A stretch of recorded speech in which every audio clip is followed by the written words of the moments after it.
Definitely. Jonathan Clark, go ahead. What are your thoughts on Dusty Rhodes? You know, I was around Dusty a lot. I was with him in Florida for a couple of years. I kind of was. He came in after the Funks had a run there. Actually, I had booked for a while, and then the Funks came in and asked me to stay on. Which usually when the bookers change, the old booker will move on, and they asked me to stay on. And then when the Funks moved on and Dusty came in, he too asked me to stay on, and I always was, very thankful. I thought that meant that the things that I contributed and what I brought to the table, somebody must have thought was had some value and was important. And I left Florida and left Dusty to actually go back to the Maritimes in hopes of having ownership. That was around '83, and gave an effort, but times had changed up there too, and it didn't work out. And the timing was right as Dusty was coming back to work for Jim Crockett's Jr. in the Carolinas. I went in there with him, and we had another phenomenal run for about 5 years. So I'm very thankful for Dusty for the opportunities that he gave me. Those who read my book know that there were times where, I took exception to what I thought was Dusty's incredible ego. But, maybe that's part of what made him successful. I don't know. And putting that aside, I have great respect for Dusty. I still consider him a friend.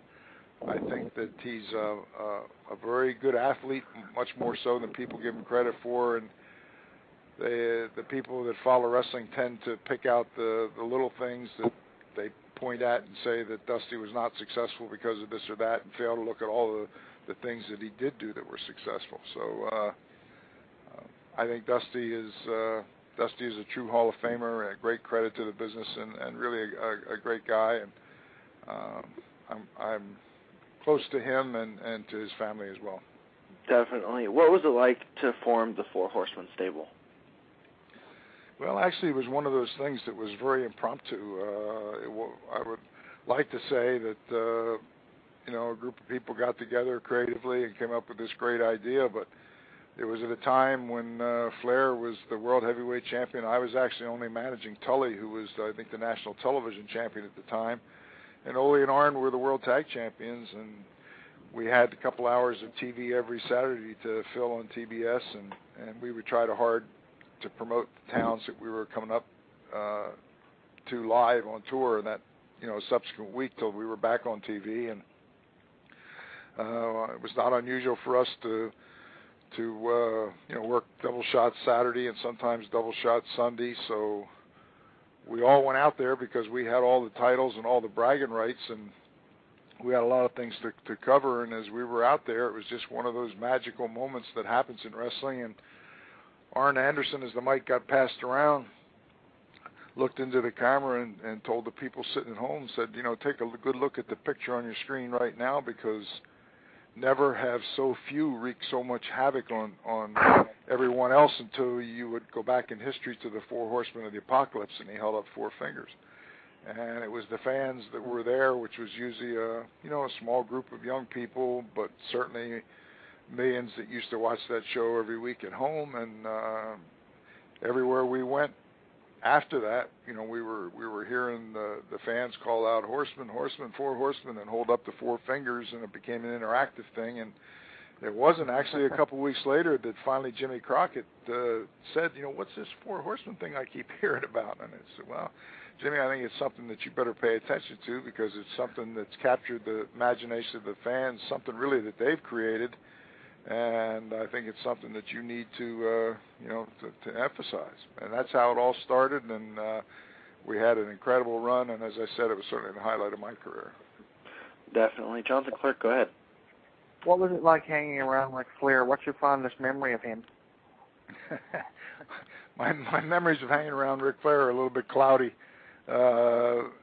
People that followed the Horsemen, will often say, was it really as wild as it was sometimes portrayed on TV? And I said, yeah, it was every bit and then some, because it was a group of guys who came together who were already successful in the business. I mean, Flair was already a world champion. Guys that had already done well in their career, so it wasn't like somebody was being elevated by a rub to somebody else.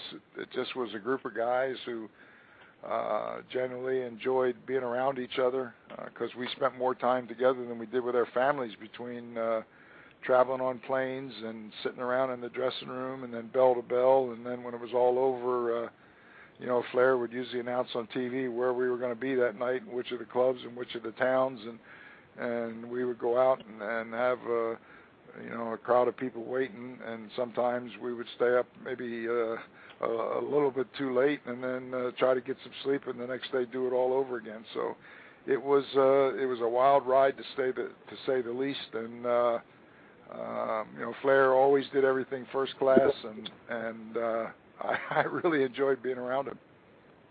Definitely. My next question for you is, what was it like to be in the very first War Games?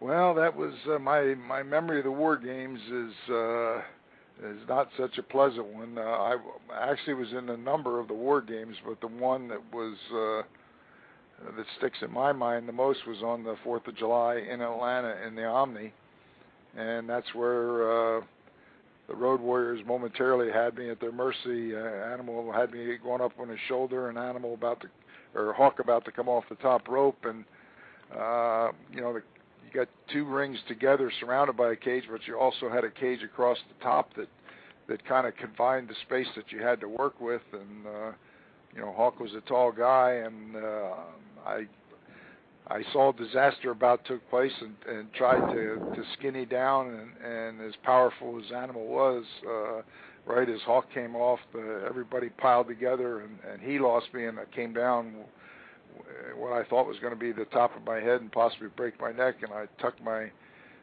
head at the last minute and buried my shoulder, and had a severe separation of the shoulder that put me on the shelf for it was at least 6 weeks that I was in a sling, and could have had surgery, but opted not to, and so I have that hump on my shoulder that every morning when I look in the mirror reminds me of that fateful day. So my memory of the War Games is, I'm sure it was exciting for the fans. It wasn't really all that exciting for me, and a lot of people were sad to see the Omni in Atlanta imploded, and I was the only one that cheered. Jonathan Clark, go ahead. Eric Bischoff recently put out a book, I believe it was 2 years ago. It was called Controversy Creates Cash. What's your opinion on someone like Eric Bischoff, and how does your book differ from his? Well, I haven't read the Bischoff book, so it'd be difficult for me to comment specifically.